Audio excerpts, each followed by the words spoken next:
Саламатсызбы кадырман көрөрмандар, Азаттык радиосу Кыргызстандагы акыркы саясий кырдаалды талкуулоону уланта бермекчи.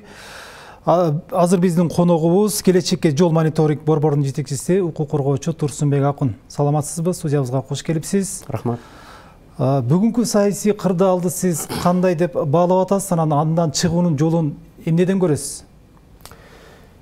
Мына өзгөр билесиңер, убагында президент болгон Атамбаев түрмөдөн мыйзамсыз чыгып, азыр форумга барып, миңдеген адамдарын чогултуп, мына азыр аянтты көздөй келатат. Он чакты кылмыш иши козголгон Бабанов кылмышын тазалоо орунда, сотко баруунун ордуна ал дагы мыйзамсыз аракеттерди көрүп, мына өздөрүнүн жактоочуларын чогултуп, Атамбаев менен экөө кучакташып алып, чогуу келатат, миңдеген адамдарды өзүнө чогултуп алып. Андан тышкары мына Текебаевдин командасы жүрөт, Жанар Акаев менен Сурабалдиев, Токтогазиев деген жигиттер. Артында Текебаев турат, булар дагы командасын чогултуп, азыркы Садыр Жапаровду кулатабыз деп, правительствону алабыз деп алар келатат. Реформа деген Америка артында турган партия, америкалык күчтөр артында турган партия, ал дагы премьер-министр болом деп ал келатат. Садыр Жапаров дагы түрмөдөн чыкпадыбы? Анын иши кандай болот? Садыр Жапаровдун биз алган маалыматтар боюнча ал биз толугу менен акталды. Чыкканы туура болуп эсептейм. Жогорку сот бүгүн маалымат таратты да, анын ишин биз биринчи инстанцияга гана жөнөттүк, ал акталган жок деп атат. Мен ал боюнча маалыматым жок. Аны сиздерден угуп атам. Бирок менин алган маалыматтарым боюнча ал толугу менен акталды деп расмий түрдө бүт коомчулук айтты.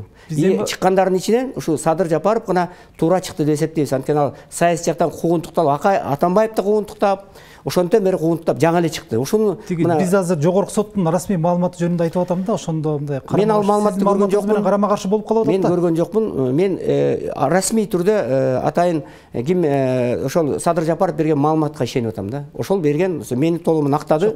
Мен кагазын көрдүңүзбү же кандай? Атайын көргөнсүз да. Кагазын маалымат чийинин берип айтпадыбы? Мен мына чечим бар, мен толугу менен акталдым деди. Ошондой айтты. Эми кыскасы азыркы ситуация ушундай. Мына мындан 3 күн мурун парламент чогулуп, биринчи күнү шайлай албай, экинчи күнү 66 депутат Садыр Жапаровду шайлады деген бизге маалымат келген. Садыр Жапаров ошондон бери 3 күндөн бери жанталашып колдон келген аракеттин баарын көрүп атат. Тынчтыкты калыбына келтирүү, стабилдештирүү боюнча. Бирок башка күчтөр ал туура эмес шайланды, мыйзамсыз шайланды, туура эмес процесс бузулду деп бүт азыр эми анын ордун ээлегенге бүт аракеттерин көрүп атат. Мен ойлойм, балким туура эмес процедуралар кетип калышы мүмкүн. Анткени революция болгондо, ушундай кысталыш учур болгондо, жанагы коалиция чогулуп, комитеттер чогулуп, бүт баары чечим кабыл алып, бут өтө оор процесс. Буга убакыт керек. Ошол убакта самоланы парламент ушу Садыр Жапаровду көпчүлүк депутат шайлады да. Процедуралар башка маселе. Мисалы, эми ушуну көрө албай, мына азыр 4-5 анын ордуна көзүн кызартып, мына революция жасагандар жакшы, жазасын макул. Кетирди президентти, элдин баары көбү жакшы көрдү, туура деп. Анан эми азыр мына жап-жаш балдар туруп алып, мен премьер болом. Жап-жаш кыздар туруп алып, мен премьер болом деп айтып. Тактоо киргизип коеюнчу, мисалы, Кубатбек Бороновдун отставкасын президент бүгүн эле кабыл алды да.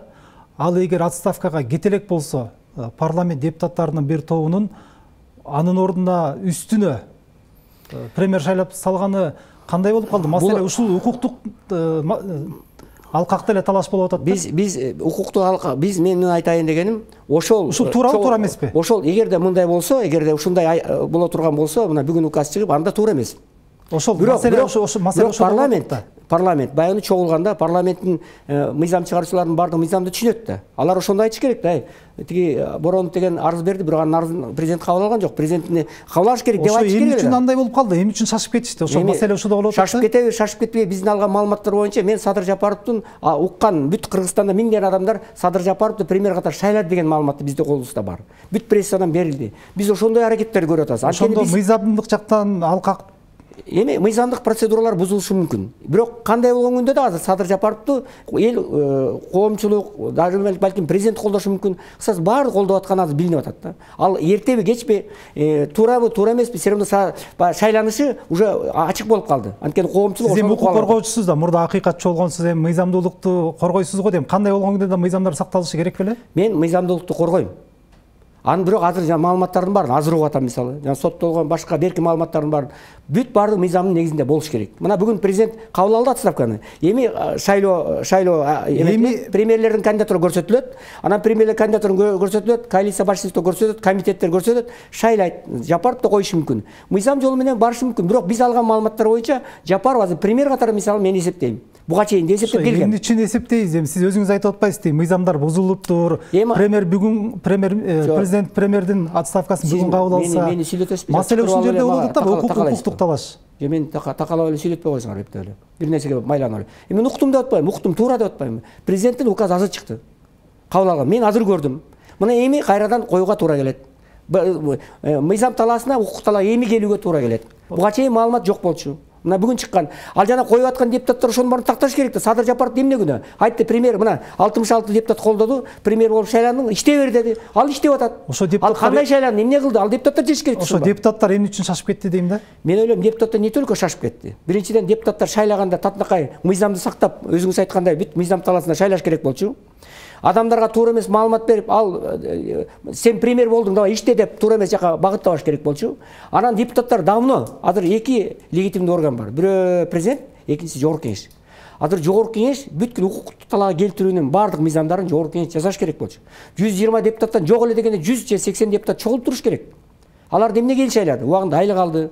Мына алардын сурогу бар, жаңы парламент шайланбай калды. Алар иштеп туруш керек. Алар мына азыр чогулта албай атышат. Ошо эмнеге чогулта албай атат? Эми алар Садыр Жапаровду болобу, башканы болобу, мындай мыйзамдык укуктук талаада эрежелер менен бирөөдү шайлап бериши керек го. Эмне үчүн чогулта албай атат? Мен ойлойм, алардын патриоттук духу жетишпей атат. Патриот эмес инсандарды, начар адамдарды шайлап алганбыз.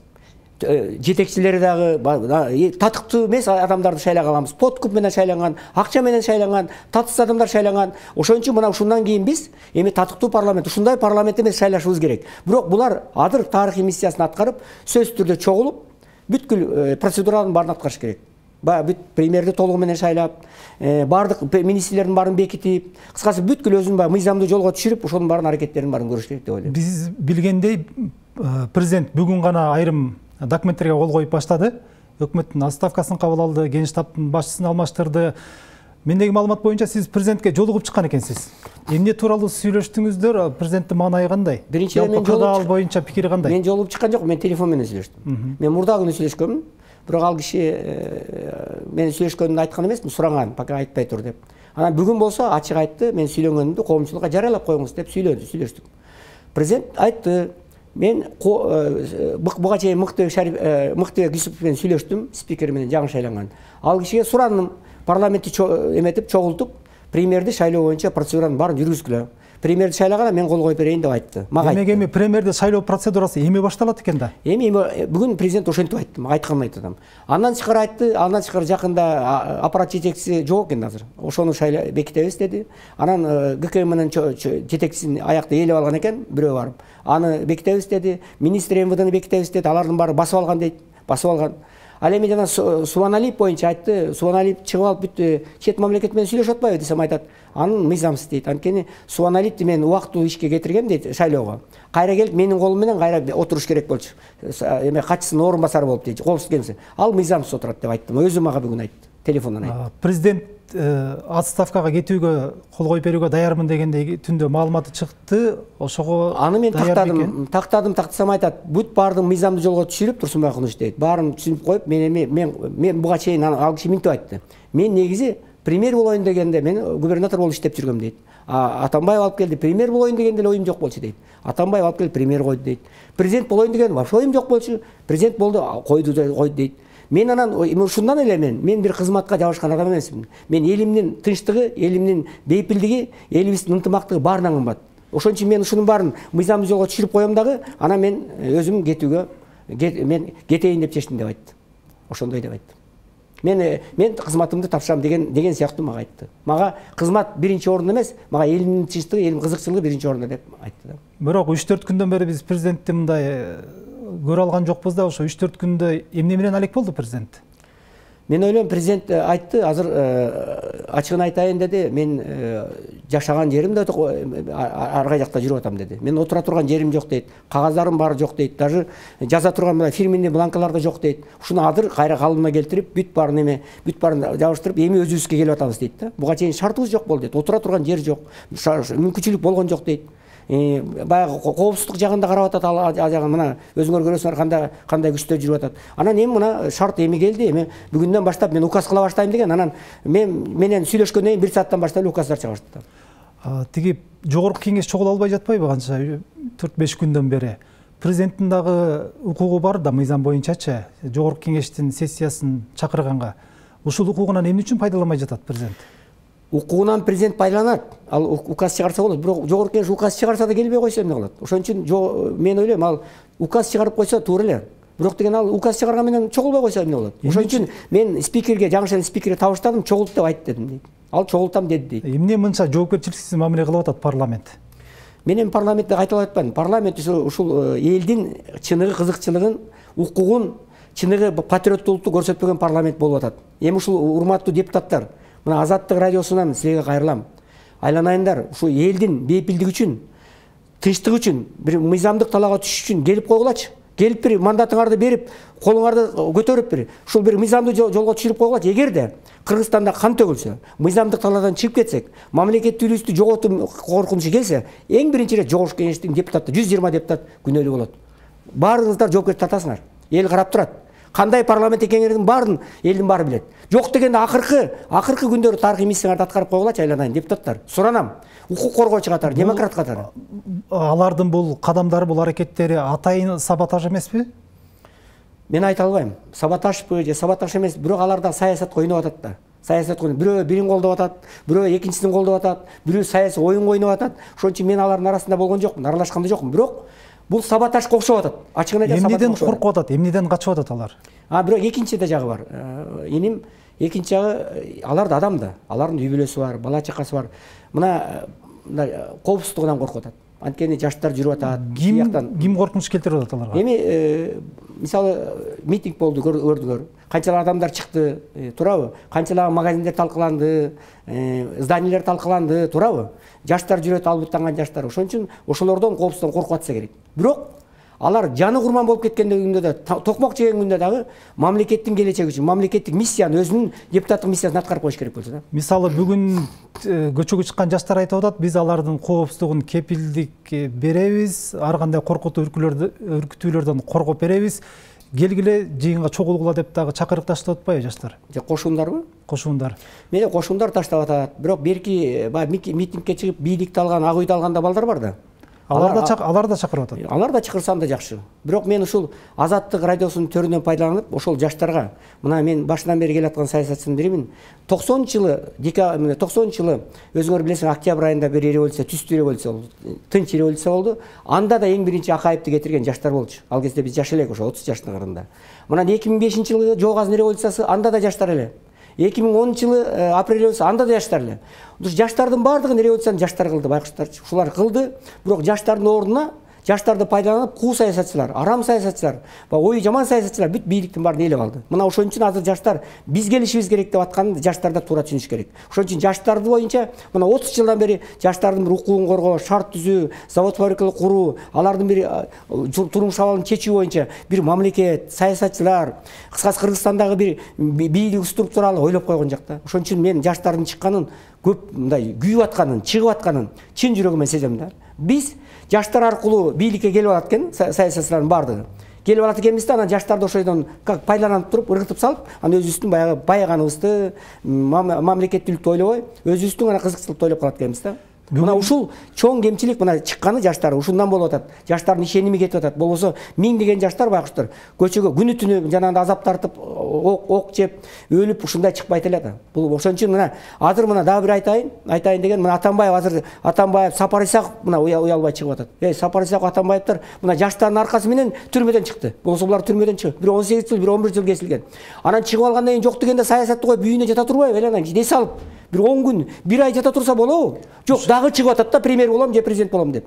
Кичине уялбайбы айланан. Алар эми азыр өздөрүнүн мындай укуктук жактан алар кандай процедуралардан өтүшү керек эле? Булардын бардыгы чоң мына Акаевдин, Атамбаевдин үстүнөн бир эле иш бүттү 11 жыл. Андан башка 6-7 статья турат дагы. Бабановдун үстүнөн 10 статья турат. Тигин болсо 18 жылга кесилген.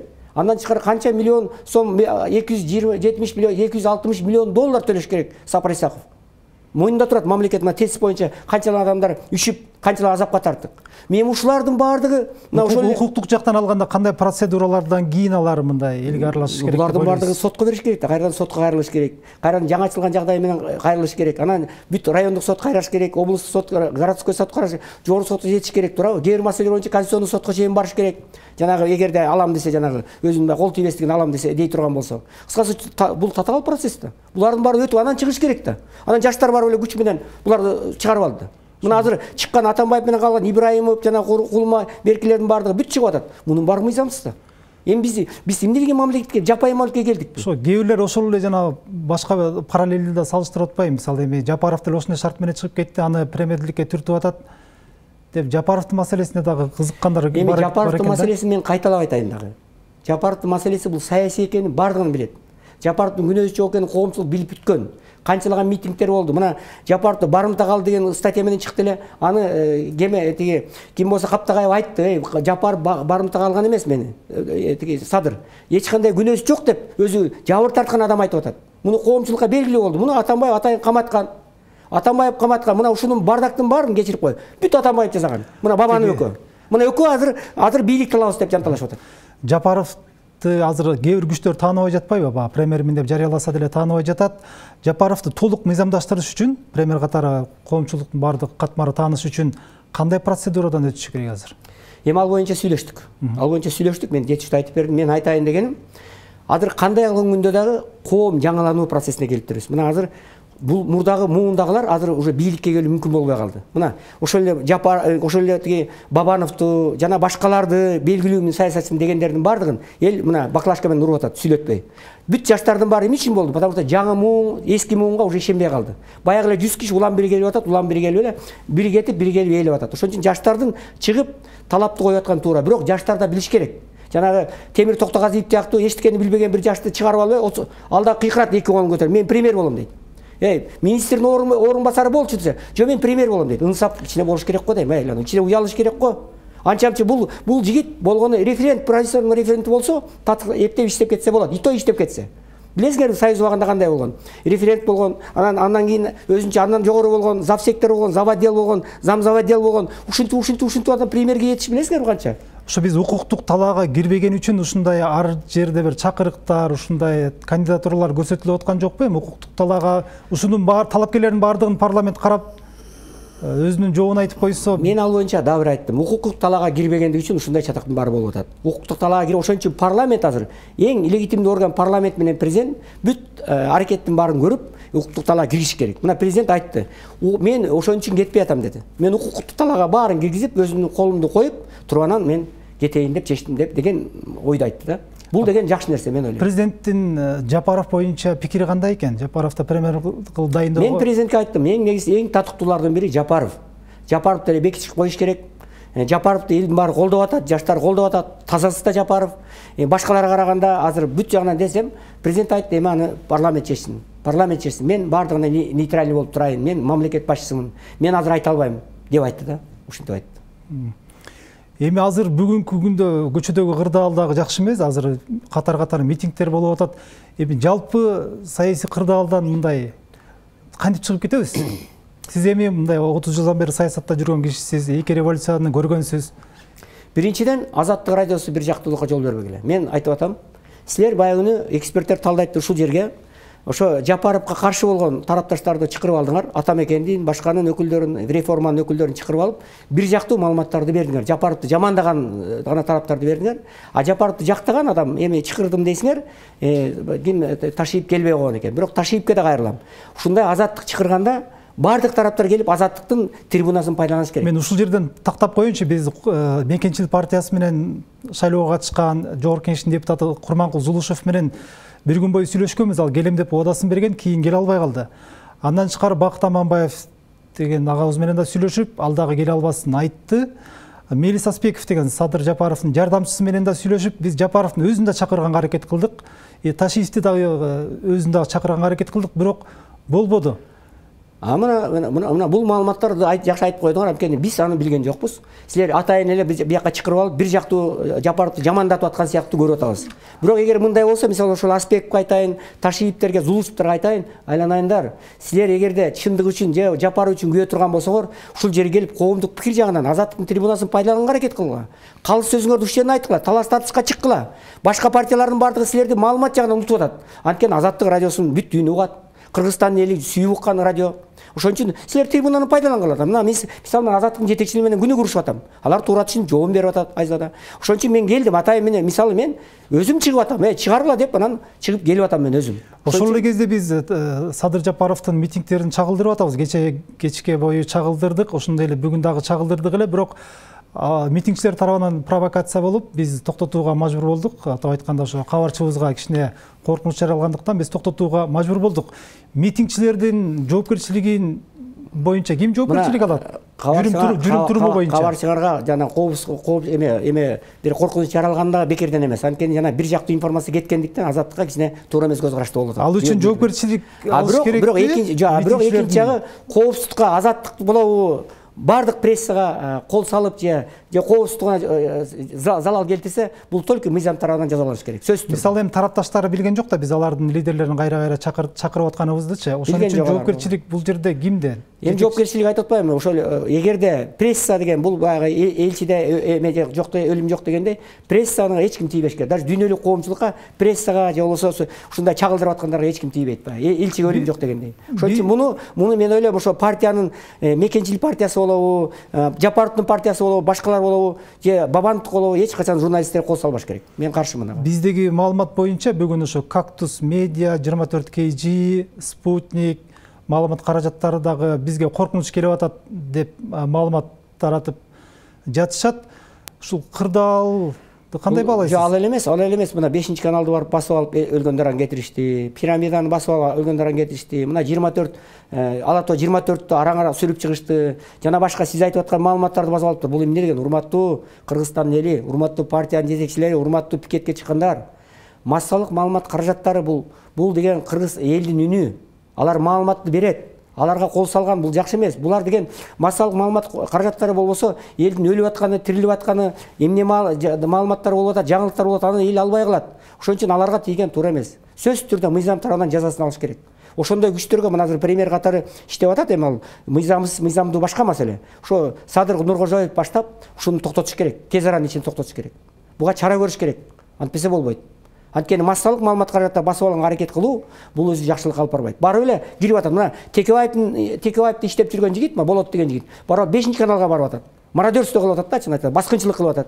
Башкалар да ушундай басып алып атат мисалы. Мына Токтогазиевдер премьер-министрин көргөзүп, парламент эме өкмөттү басып алабыз. Бул да баскынчылык.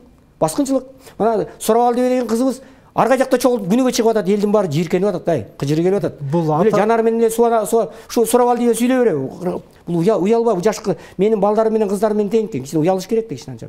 Чыкканда уялыш керек. Азаттыкты болсо келип алып, ээлеп алды.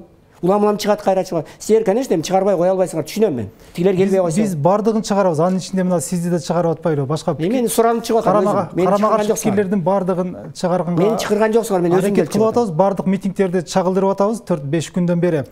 Силер калыс болгула, бардык коомчулукту терең чагылдыргыла. Потому что силердин бир нерсеңер бар. Силер Американын конгрессинен каржыланасыңар. Мына биздин мониторинг центри бар. Чет элден каржыланган маалымат каражаттары Кыргызстандын ички ишине бир жактуу карап, бир жактуу киришкенде силер күнөөлүү болуп каласыңар. Ошон үчүн бардыгына калыс, бардык күчтөргө калыс болуп, бардыгынын пикирин ачык берип турула, болду. Биз жогоруда мен айтып кетпедимби, бардык ошонун ичинде Садыр Жапаров тараптарды биз канча бир кишини чакырдык деп. Ал келбесе өзлөрү күнөөлүү. Микрофон пайдалануу бардыгына бирдей чыгып турула. Микрофон пайдалануу мүмкүнчүлүгүнөн өздөрү мындай колдонушкан жок да. Ал башка маселе. Анан акыркы суроом бүгүн ошо Борбор Азия мамлекеттери биргелешкен кайрылуу менен чыкты Кыргызстандагы кырдаал боюнча. Алар элди ошо тынчтыкка, мындай тил табышууга чакырып атат. Биз ушул кырдаалдан өзүбүз чыгып кетебизби? Өзүбүз мунаса табып, же бир ортомчу керек болуп калабы бизге? Мен ойлойм, Кыргызстандын ички ишине башка мамлекеттер, башка күчтөр киргизүүнүн өзү жакшы эмес. Бизде президентибиз бар, жогорку кеңеш жаманбы жакшы бар. патриотторубуз бар, мына азыр митинг, пикет өткөрүп аткандан бардык алар деле Кыргызстандын патриоттору. Мен аксакал саясатчы катары Кыргызстандагы бардык саясий күчтөрдүн баардыгын бир күчкө бирүүгө. Бир мына мисалы баягы 2010-жылы убактылуу өкмөттүн мүчөлөрү бир Роза Отунбаеваны чыгарып, бир адамды чыгарып, лидер кылып, анан ошону шайлап кеткен. Ошондой бир бириккен күчкө кылып, өзүбүздүн тагдырыбызды чет мамлекет эмес, өзүбүз чечишибиз керек. Сизге чоң рахмат. Биз менен Келечекке жол мониторинг борборунун жетекчиси, укук коргоочу Турсунбек Акун маектешти. Саламатта калыңыздар.